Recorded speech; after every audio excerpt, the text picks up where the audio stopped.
मला एका मित्राने विचारलं, की त्याच्याकडे कोणत्यातरी छोट्याशा पतसंस्थेने एक स्कीम सांगितली आहे, ज्यामध्ये तो इन्व्हेस्ट करू की नको करू.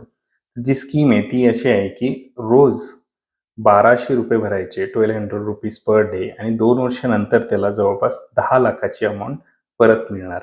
तर 2 वर्षापर्यंत तो ₹1200 पर डे भरणार आणि त्याच्यानंतर ₹10,00,000 त्याला रिटर्न मिळणार. एक वन टाईम पे आउट.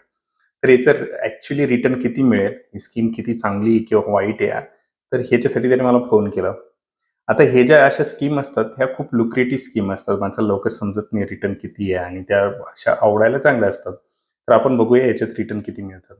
तर आता 2 वर्ष जर इन्व्हेस्टमेंट केली, तर टोटल डेज जे होतात ते 730 होतात 2 वर्षामध्ये. त्याने ₹1200 जर कधी पकडले, तर तो जवळपास त्याची जी इन्व्हेस्टमेंट आहे ती होती ₹8,76,000.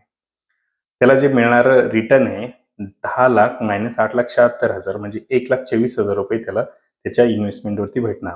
जर आपण सिंपल जर कधी कॅल्क्युलेशन केलं, तर ते सिंपल कॅल्क्युलेशन तर त्याचं जे रिटर्न आहे, ते 14 पॉइंट जवळपास रिटर्न येतं 14.16%. पण ॲक्चुअली असं कॅल्क्युलेशन करून चालणार नाही. आपल्याला पहिलं तर सी-ए-जी-आर बघावं लागेल. कंपाउंडेड एन्युअली रिटर्न असतो तो. त्यामध्ये आपल्याला जर कधी आपण कॅल्क्युलेट केलं, तर हा येतो जवळपास 6.86. पण ही सी-ए-जी-आरनुसार सुद्धा आपल्याला ते पकडता येत नाही.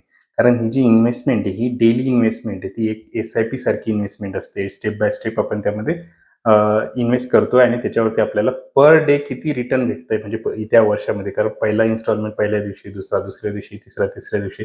तर आपल्याला हे कॅल्क्युलेशन करण्यासाठी, ॲक्चुअल रिटर्न शोधण्यासाठी एक्स-आय-आर-आर काढावा लागतो, ज्याला इंटरनल रेट ऑफ रिटर्न म्हणतात.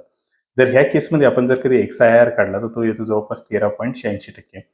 तर म्हणजे ॲक्चुअली तुम्ही ₹1200 पर डे भरून जर तुम्हाला ₹10,00,000 मिळत असेल, तुमचा एक्स-आय-आर जवळपास 13% पेक्षा जास्त येतो.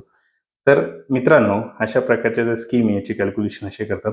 आणि जर तुम्हाला पण काही क्वेश्चन असतील, तुम्हाला जर पण काही विचारायचं असेल, तर तुम्ही प्लीज कमेंट करून विचारू शकता.